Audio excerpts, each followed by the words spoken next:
কুয়াশা ভেদ করে যখন সূর্যের আলো প্রকৃতিতে আসে তখন ধীরে ধীরে স্পষ্ট হতে শুরু করে দিগন্ত বিস্তৃত আমনের ক্ষেত।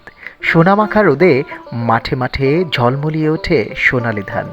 সেই ধানের ঝিলিক যেন ছড়িয়ে পড়েছে ভোলা সদর উপজেলা কৃষকদের চোখে মুখে। প্রকৃতিতে তখন হেমন্তকাল। হেমন্ত মানেই মাঠে ঘাটে সোনালি ধানের হাসি আর নবান্নের উৎসব। আমন ধান ঘরে এলেই গ্রাম বাংলায় কৃষকদের এক উৎসবের নাম নবান্ন।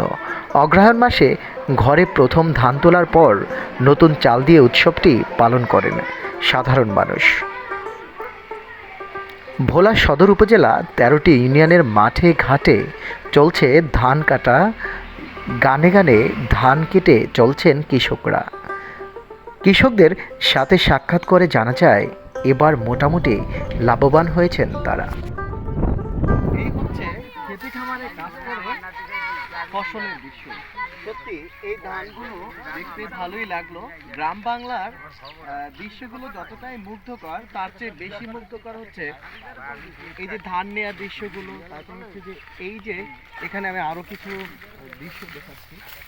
এই হচ্ছে ফলন আসা যে ধানগুলো রয়েছে একদম সহ বীজ সহ সত্যি দৃষ্টিনন্দিত। আর এটা দিয়ে হচ্ছে এই যে এখানে এটা চরকা না, এটাকে বলে চরকা। এই চরকা দিয়ে অনেকেই ধান রোপণ ধানগুলো নিয়ে থাকেন, এরকম কিছুই তো নাকি?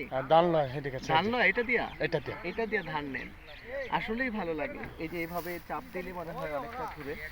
আমরাও একটু ট্রাই করলাম, যদিও ঘুরাতে পারি না। অনেক পরিশ্রম হয়, তাই না? অনেক পরিশ্রম। আপনারা কতজন এখানে দাঁড়ান? ধরেন দুইজন। এখানে কতজন দাঁড়ান? দুইজন আর একজনে মনে করেন। একটু আমাদেরকে করে দেখান তো। আমি আমরা দেখে যাব। হ্যাঁ, আমি ব্লকটা দেখছি।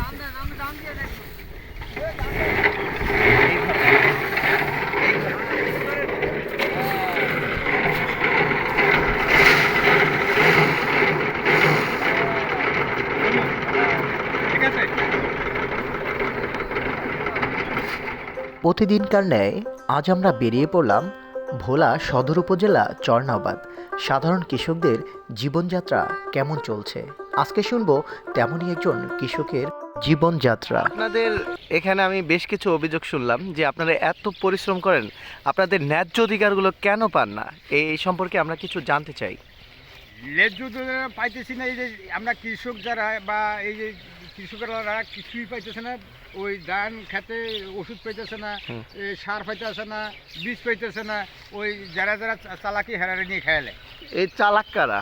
আমরা একটু জানতে চাই। আমাকে এলাকাবাসী কিভাবে আপনাদের থেকে মনে করেন আমি গৃহস্থী করছি এক কানিট, হ্যাঁ পাইছি আমি আধগানিট, হ্যাঁ আর আধগানিটা খাইলিছে মানুষে। আফগানি মানুষে খেয়ালাইছে কেন? এরকম তো হওয়ার কথা না। এখন মনে করেন যে যুগ আছে এই যুগে তো আমরা তো পারতেছি না। এগুলোকে আমার বীজ দিব 10 মণ, হ্যাঁ আমাদের 5 মণ, তার 5 মণ আমার কিনতে। আপনারা কি অভিযোগ করছেন কখনো চেয়ারম্যানের কাছে? অভিযোগ চেয়ারম্যান মেম্বারের কাছে করছি। মেম্বারের আমরা খেতাম, আমরা তো দিয়ে দিছি এমনি করে। কারণ ওই যে যারা করতে আছে এই চেয়ারম্যান মেম্বার তো আপনাদের প্রত্যক্ষ ভোটে হয়। এখন নাই তো, নাই। এখন কি আপনারা আপনাদের জমি ফিরে পেয়েছেন, মানে ওই আপনাদের অধিকার ফিরে পেয়েছেন নাকি? না, এখনো পাইনি।